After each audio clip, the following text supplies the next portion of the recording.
Bonjour chers amis, comment allez-vous bien ce dimanche? Aujourd'hui, dernière séance sur les blessures de l'âme et la dernière, la blessure d'humiliation. Alors je l'ai faite en dernière parce que celle-là, on ne l'a pas forcément, tout le monde ne la vit pas forcément, alors que les 4 autres, trahison, rejet, abandon, injustice, on y passe tous et souvent il y en a 2 qui sont principales et qui nous font fonctionner. L'humiliation, comme toute blessure de l'âme, le masque c'est le masochiste. Cette blessure, en général, arrive entre 1 et 3 ans, et en général, c'est maman. C'est le parent, en fait, souvent, qui s'occupe du développement du corps physique. Et qu'est-ce qui fait ces blessures? C'est le manque de liberté, c'est l'humiliation, c'est le contrôle du parent, et c'est donc le développement du corps physique, là où l'enfant apprend à manger seul, à marcher, à écouter. Ce qu'on peut entendre souvent à ce moment-là, ou quand vous êtes enfant, alors vous en rappelez peut-être pas consciemment, mais l'inconscient se rappelle de tout, c'est par exemple le parent, tu es sale, tu manges comme un cochon, t'as encore fait caca, t'as encore pissé dans ton lit, et ainsi de suite. C'est dégueulasse, ça pue, j'en ai marre, ça fait 3 fois que je te change en 1 heure, c'est pas possible de faire autant. Ouais, c'est le genre de réflexion en fait qui est ressenti par l'enfant par l'humiliation par rapport à son développement physique. La propreté, quand il mange, oui, t'en as encore foutu partout, faut encore que je nettoie toute la table, t'en as mis par terre, et ainsi de suite. Mais ça peut venir, pas forcément des liens parentaux, mais ça peut venir aussi de la crèche, ça peut venir d'autres enfants dans l'école ou de professeurs qui humilient, qui rabaissent et ainsi de suite. Je vous ai pris l'exemple, regardez les vidéos que j'ai faites sur la DTMA, dont un exemple d'une femme qui était trop dans le contrôle et qui n'arrivait pas à lâcher prise et qui n'avait aucune conscience de d'où ça pouvait venir. Et en fait, s'est aperçu que c'est à l'âge de 2 ans et demi, dans une crèche, où elle s'était fait pipi dessus en jouant avec un copain, avec l'assistante maternelle, au lieu de faire son travail, l'a humilié, rabaissé, l'a laissé dans ses vêtements dégueulasses toute la soirée, et ainsi de suite. Et en fait, du coup, pour elle, l'inconscient, qu'est-ce qu'il a mis? Jouer, plaisir, s'amuser, lâcher prise, faire pipi, égale vêtements malodorants, la colère de l'adulte qui m'aime moins, et des sensations désagréables et physiques, et ainsi de suite. Donc ça, c'est par exemple une blessure d'humiliation à l'âge de 2 ans et demi pour cette dame qui ne se rappelait absolument pas de ça. Donc du coup, son masque, elle a fait par la suite, alors en plus elle a fait le masque du contrôlant, c'est-à-dire qu'elle lâchait jamais prise, parce que pour elle, lâcher prise égale risquer d'avoir des mauvaises sensations, odeurs, et ainsi de suite. Donc ça peut venir de l'environnement éducatif, ça peut venir d'une assistante maternelle, d'une nounou, ça peut venir d'autres enfants à l'école, on le voit bien avec le harcèlement, et ainsi de suite. Le driver, souvent, c'est « fais des efforts, tu n'as plus rien à faire, etc. » Le besoin satisfait ici, c'est l'estime de soi. Évidemment, c'est sûr que si on vous rabaisse, humilie quand vous êtes tout petit parce que vous avez fait des cochonneries ou voilà quoi que ce soit, votre estime de vous, déjà, elle en prend un sacré coup dès le départ. Les sentiments négatifs, c'est la dévalorisation et la culpabilité. Le vocabulaire souvent utilisé par les gens qui ont cette blessure, c'est être digne, indigne. Je ne suis pas digne quand même. Je suis indigne de ci, je suis indigne de ça. C'est les gens qui sont en général petits, qui utilisent le mot, petit, gros, honteux. Et qui se disent aussi que le sexe, c'est sale. Les peurs exprimées, c'est ne pas être respecté, se sentir humilié, rabaissé, décevoir, blesser l'autre. La peur de décevoir et de blesser l'autre. Donc c'est souvent des gens qui disent, ouais, de toute façon, je suis tout le temps rabaissé, pourquoi tu m'humilies, et ainsi de suite, pourquoi tu me rabaisses, parce qu'ils prennent ça comme des critiques. Les reproches, voilà, arrête de me critiquer, arrête de me diminuer, de m'écraser, de m'insulter, de m'humilier, de me rabaisser. Donc ça, c'est typique du masque du masochiste et de la blessure d'humiliation. Le corps, souvent, gros, rond, une taille courte, un visage ouvert et rond et un regard d'enfant innocent. Alors bien entendu, il ne faut pas avoir toutes ces caractéristiques pour se dire « j'ai cette blessure ». Vous pouvez avoir quelques caractéristiques de ce masque-là et puis des autres blessures. Ça, on en reparlera après. L'évolution négative en général de ces gens-là, c'est la soumission, la culpabilisation, la dévalorisation, et se sent minable et moins que rien. La stratégie de défense utilisée par le masque, l'ego, c'est de se barricader, de se mettre une carcasse, une cuirasse pour se protéger. Les points positifs, il y en a quelques-uns, c'est des gens qui sont persévérants, qui luttent pour s'en sortir. Ils donnent beaucoup d'eux, le don de soi. Ils ont une grande capacité de travail. Les autres caractéristiques de cette blessure, c'est de complexifier tout ce qui est simple et de problématiser systématiquement une situation pourtant au départ simple, mais il rajoute des obstacles, des peurs irrationnelles, et ainsi de suite. c'est l'incapacité à profiter du temps présent, le ici et maintenant. Ils vivent dans le passé où ils projettent un futur complètement pourri, mais ils n'arrivent pas à profiter de l'instant présent. La honte de lui-même ou des autres, ou peur de faire honte. Les gens en général qui n'aiment pas qu'on les regarde en plus. N'aiment pas aller vite. Connaît ses besoins mais ne les écoute pas. Alors, vous voyez, quand on a vu les autres blessures avec n'écoute pas ses émotions, ses ressentis, ainsi de suite, ils en prennent beaucoup sur leur dos. Ils sont contrôlants pour éviter la honte. Donc, vous voyez, je vous ai mis une vidéo DTMA que j'ai fait la semaine dernière. Vous retrouverez sur la personne qui reste dans le contrôle et qui n'a pas de lâcher prise par rapport à l'accident quand elle a eu à 2 ans et demi à cause de l'assistante maternelle qui n'a pas fait son boulot et qui l'a humiliée. Se croient mal propres, sans cœur. Ce sont des gens qui sont quand même fusionnels. Ce sont des gens qui sont hypersensibles. Ils se punissent, en fait, ils se punissent en croyant punir l'autre. C'est vicieux. Ils veulent être dignes. Ils compensent et se récompensent par la nourriture. Et la plus grande peur, c'est la liberté. Ah oui, qu'est-ce que je vais faire? La liberté, c'est ça. Non, parce qu'ils sont emprisonnés, en fait, dans cette carcasse. Donc, leur plus grande peur, c'est la liberté. C'est des gens aussi, on parle de masochistes, pardon, on le refait. C'est des gens aussi qui, comment dire, ils aiment se faire mal. Ils aiment la douleur, parce que la douleur et la souffrance, ça leur montre qu'ils existent et qu'ils sont là. Et ça soulage leur émotion. Donc, ça, c'est la blessure d'humiliation que tout le monde n'a pas forcément, qu'on a, alors comme toutes les blessures, et là je vais faire une généralité, comme toutes les blessures, c'est souvent pendant l'enfance, avec le domaine parental, ou des nièces à l'environnement proche, on va dire, ou des frères, sœurs, hein, qui peuvent infliger aussi ça. Mais c'est des blessures que vous pouvez avoir toute votre vie après pour X raisons. Quand vous avez une blessure ou un traumatisme, normalement, votre cerveau, je ferai une vidéo sur le fonctionnement du cerveau et comment ça bloque quand il y a un gros choc émotionnel. Normalement, votre cerveau, il va avaler ça, il va le digérer, il va traiter l'information et next, il va passer à autre chose. Il ne va pas vous bloquer au niveau émotionnel. Mais quand vous avez des gros traumatismes, même par la suite, eh ben, vous pouvez avoir ces blessures-là. Soit c'est la première fois, donc là, le cerveau va essayer de gérer, même si c'est un traumatisme. Mais si vous avez ces antécédents d'enfance, vous avez été rejeté, jugé, la jalousie des autres, vous n'avez pas eu l'amour, vous n'avez pas été réconforté, vous n'avez pas été rassuré, vous avez été humilié, vous avez été mis dans un coin, où on s'est plus occupé des frères et des sœurs, on s'est plus occupé d'autres personnes que de vous-même.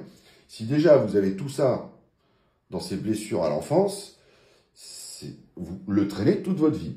Pourquoi? Parce qu'en fait, tous les masques que met ça, en fait, votre inconscient, c'est pour ça que je vous dis, c'est un système inconscient. C'est pas vous qui a 3 ans ou 1 an et demi, bon bah tiens, maman m'a dit que j'étais un gros cochon, que j'avais pissé au lit et qu'elle en a marre. Bon bah je vais me dire maintenant, tiens, je mets le masque du mage aussi, je vais... Non, c'est votre inconscient qui met toute une armée de soldats, qui va contrôler, qui va vous sécuriser et qui va mettre des systèmes de protection pour ne pas vous faire souffrir. Et donc c'est ce qu'on appelle l'ego, le masque social, l'ego. À ne pas confondre avec le fait, parce que beaucoup confondent, d'être égoïste ou égocentrique. Ça c'est des caractéristiques que vous pouvez avoir aussi bien sûr. Mais l'ego social, en fait, c'est quand vous êtes enfant, quand vous avez ces blessures, l'inconscient met en place des masques, des systèmes de verrouillage, de protection pour ne plus faire souffrir. L'aspect vicieux de ça, c'est que quand vous êtes contrôlé par votre ego et les masques sociaux, le but de l'ego, c'est de vous protéger, mais vous faire croire que vous êtes toujours en danger. Ça, c'est important. Son but, lui, c'est danger, danger, danger, protection, masque en place. Donc, en fait, il entretient vos blocages, vos peurs irrationnelles et ainsi de suite. Et ça, il faut bien comprendre que vous vous construisez sur ce système-là et ça devient, après, effectivement, une partie de vous, vos caractéristiques. Il y a des gens qui vous disent, de toute façon, j'ai un sale caractère, je te jure, j'ai un sale caractère, donc j'ai un sale caractère. Bah ouais, mais c'est pas une fatalité. C'est bien beau de dire ça. Ils comprennent qu'il y a un truc qui va pas, c'est sûr. Mais c'est l'ego. Ça, on peut le traiter encore une fois. Je vous ferai des vidéos sur comment on peut, on va dire, on peut pas l'enlever l'ego complètement. Hein. On peut enlever les caractéristiques, on peut changer les traumatismes, les émotions par rapport aux traumatismes, mais l'ego sera là. Par contre, on peut s'en servir pour que ce soit un allié et non plus un ennemi. Exemple, quand vous avez les gens qui croient toujours en insécurité, qui ont la peur de l'abandon, qui ont la peur du rejet, qui ont peur de la trahison parce qu'ils ont été trahis auparavant par des hommes ou des femmes, donc qui ont toutes ces blessures-là, souvent ces gens mentalisent, analysent et en fait se projettent toujours dans un futur, excusez-moi de le dire, de merde. Ils ont un passé traumatique, ça on est d'accord, ils n'ont pas traité ça, ils ont un moment présent que des fois ils n'arrivent pas à profiter et d'apprécier le bonheur, parce que leur ego dit par rapport à tout ça, bah, tu n'as pas le droit d'avoir de l'amour, tu le mérites pas, tu as toujours été une bonne à rien ou un bon à rien. De toute façon, l'amour, c'est de la merde, ça sert à rien. Il y a des gens qui vivent tout seuls et c'est très bien comme ça. Ça, c'est les croyances qu'on vous inculque en plus. Et de fait, vous mettez votre système comme ça. Et quand votre mental vous dit, bah tiens, des exemples, vous pouvez être dans une relation et ça se passe bien, puis des fois ça se passe moins bien, parce que moi je pense qu'on attire les gens, on rencontre des gens dans la vie, c'est pour des fois réveiller nos blessures. Moi j'en ai eu quelques-unes qui ont été réveillées il n'y a pas longtemps, je travaille tous les jours dessus. Ça réveille nos blessures, mais en fait c'est l'univers, mais ça pour que vous appreniez de vous et vous évoluiez, pas que vous restez dans ce système de vie pourri où ça va pas. Donc quand vous êtes avec quelqu'un, si vous avez la peur du rejet, la peur de l'abandon, la peur de la trahison et de l'injustice et ainsi de suite, si vous êtes avec quelqu'un qui vous a prouvé par A plus B maintes fois son amour, il n'y a aucune raison que vous vous sentiez pas en confiance, que vous vous dites ça va mal se passer, de toute façon elle ou lui ils vont me trahir aussi, ils vont me faire cocu, ils vont aller voir ailleurs, de toute façon elle va m'abandonner, si je m'engage avec, ben, ça se trouve dans un an, voilà, mais c'est votre mental qui fait ça. C'est votre ego, c'est tous ces systèmes de verrouillage qui entretiennent ces peurs. Et c'est horrible, parce que là, vous devriez vous poser la question, ok, attends, mon ego, là, tu me dis ça. Oui, mais alors, si ça se passe mal, mais posez-vous la question, mais qui est à l'origine de cette pensée? Quelle sera la prochaine pensée? Et dites à votre ego, mais est-ce que tu as une preuve du futur de ce qui va se passer? Ah bah oui, parce que vous futurisez quelque chose que vous ne savez absolument pas. Par contre, ce qu'on sait, c'est qu'on peut pas effacer le passé, on peut changer les émotions liées, on peut pas changer le futur tout de suite. Ce qu'on peut faire, c'est travailler sur notre présent et faire en sorte d'avoir des actions qui vont nous orienter sur deux routes. On a tous deux routes dans la vie, hein, deux choix. La route pourrie, la route que votre mental, votre ego vous dit, tu vas te planter, de toute façon tu vas pas y arriver, de toute façon effectivement il va te plaquer, de toute façon c'est pas un mec pour toi, donc ça c'est votre mental. Ou la route de vous dire, merde, pourquoi? Il n'y a aucune logique rationnelle dans ces peurs. Et vous dire, c'est mes peurs qui me contrôlent. Et pourquoi ne pas choisir la belle voie plutôt qu'aller voir vers la mauvaise? Parce qu'en faisant ça, ben, vous allez attirer la mauvaise voie. Si vous avez peur de l'abandon, de la trahison et tout, vous allez rejouer la blessure, donc faire en sorte que la personne vous abandonne et ainsi de suite. C'est un cercle vicieux. Donc je vous donnerai quelques techniques pour essayer de maîtriser votre mental et comment faire, et déjà faire une introspection sur vous. Mais il faut aussi, encore une fois, je dis attention aux gens que vous côtoyez, que vous fréquentez. Parce que ces gens-là qui ont une vie de merde, qui n'ont jamais eu d'amour dans leur vie, ou qui sont des célibataires endurcis, ou qui passent d'un homme à un homme, et femme, ou ainsi de suite, vous avez compris, ces gens-là, déjà, c'est pas des preuves de réussite, c'est pas des exemples. Et de plus, ils entretiennent vos peurs plutôt que vous rassurer. Et très souvent, quand vous leur posez une question ou des conseils, c'est... Enfin, moi, j'ai déjà remarqué, des fois, on dirait qu'ils se parlent à eux-mêmes, quoi. Ils vous donnent des conseils, mais en fait, ils essayent de se convaincre eux-mêmes. Et après, il y a l'inconscient collectif. Donc, en plus, ils vous transmettent leurs propres peurs. Ben oui, parce que si tu vas là-bas, ça va mal se passer, ils vont encore te tromper, parce que ces gens-là, ça se trouve, ils ont une vie pourrie parce qu'ils ont été abandonnés, rejetés, trompés. Donc, ça fait effet miroir. Donc, chacun d'un côté, vous entretenez, allez, on joue au ping-pong, hein. On entretient ses peurs et tout. Et alors que vous devriez avoir quelqu'un, soit qui vous écoute et qui dit rien, soit qui vous pose des questions, mais fécondes, des questions constructives. Et puis voilà, pas des gens qui vont vous conseiller, qui vont vous dire. Parce que ces gens-là font, ça sera la prochaine vidéo qu'on parlera, hein, j'ai préparé. Donc je ne l'ai pas mis là. Je ne l'ai pas mis là. Bon, ben c'est pas grave, je vous la ferai la prochaine fois. Ça fait partie des croyances limitantes. Tout ça, ce qui vous arrive dans votre enfance, tous les traumatismes, ça crée des croyances déjà limitantes dans votre tête. Je peux pas y arriver, j'ai pas droit à l'amour. De toute façon, trop d'amour, c'est pas normal. Si quelqu'un m'aime trop, il y a forcément un plan pourri derrière. C'est pas logique. Pourquoi on m'aime autant? Pourquoi on me donne autant de preuves d'amour? C'est pas normal, j'y ai pas droit, je le mérite pas. De toute façon, on me l'a déjà dit. Puis de toute façon, c'est toujours passé comme ça. Alors pourquoi ça se passerait autrement? Vous voyez, alors déjà, les questions pourries, vous faites. Les croyances limitantes que vous auto-entretenez vous-même. Et l'entourage qui vous balance encore plus leur propre peur par transfert et qui vous inculque encore plus de croyances limitantes et qui engendre encore plus de peur. Non, mais de toute façon, c'est pas la première fois que tu fais ces conneries, donc de toute façon, là, tu vas trop planter encore, ça va mal se passer. De toute façon, à chaque fois, ça finit comme ça. Maintenant, tu arrêtes, ça suffit. Voilà. Bon, bah, ces gens entretiennent vos peurs. Bah, excusez-moi de vous dire, ces gens, à un moment donné, il faut faire un break. Hein, faut next. Hein. Les gens toxiques, vaudrait mieux les éviter, en fait. Allez voir des gens qui... Alors, il y a plein de thérapeutes pour ça. Hein, bon, des thérapies précises et qui ne durent pas des années. Vous voyez, par exemple, hier, j'ai discuté avec un petit jeune que je n'avais pas vu depuis 10 ans. Et lui, à 25 ans, il va avoir un psy, bon, il marche moyen. Il a une colère en lui qui ne sait pas expliquer. Bon, ben moi, je vous expliquerai comment je fais en coaching. Je vais aller trouver l'origine du problème, parce que je suis très fort pour ça. En fait, moi, je contourne le conscient pour aller parler à l'inconscient. Alors après, il faut accepter des fois ce qui remonte, hein, et faire les efforts nécessaires. Mais voilà ce que je voulais vous dire pour ces 5 blessures. Alors, pour finir, imaginez bien que si vous avez eu ces blessures, ou pas, mais dans les générations anciennes, et ça va pas aller de mieux en mieux, parce que maintenant, avec les générations téléphone, tablette, les parents, voilà, les enfants, ils apprennent sur les téléphones, donc l'amour, les machins, les trucs, bon, ça, c'est pas trop, hein, on s'en occupe plus trop, donc ça va pas aller de mieux en mieux. Mais s'imaginez, les enfants victimes de maltraitance, les enfants victimes de harcèlement, les enfants qui, voilà, qui se font tabasser à l'école ou autre, les enfants dont un des parents les a abandonnés ou a pu s'occuper d'eux ou de lui, d'elle ou de lui, je veux dire. Les enfants victimes d'inceste, d'adultère, ainsi de suite. Les femmes battues, les hommes battus, les femmes malheureusement violées, et des hommes aussi violés, et des femmes qui peuvent être violées, mais par des femmes aussi. C'est pas toujours... imaginez-vous que ces gens-là, si déjà ils avaient des blessures au départ, de jambes, en fait, ils n'ont pas été l'enfant chaleureux, accueilli, aimé comme il aurait dû être, et qu'ils ont en plus ces traumatismes-là, mais déjà ça renforce les traumas, mais là il y a les 5, hein, il y a les 5 blessures. Hein.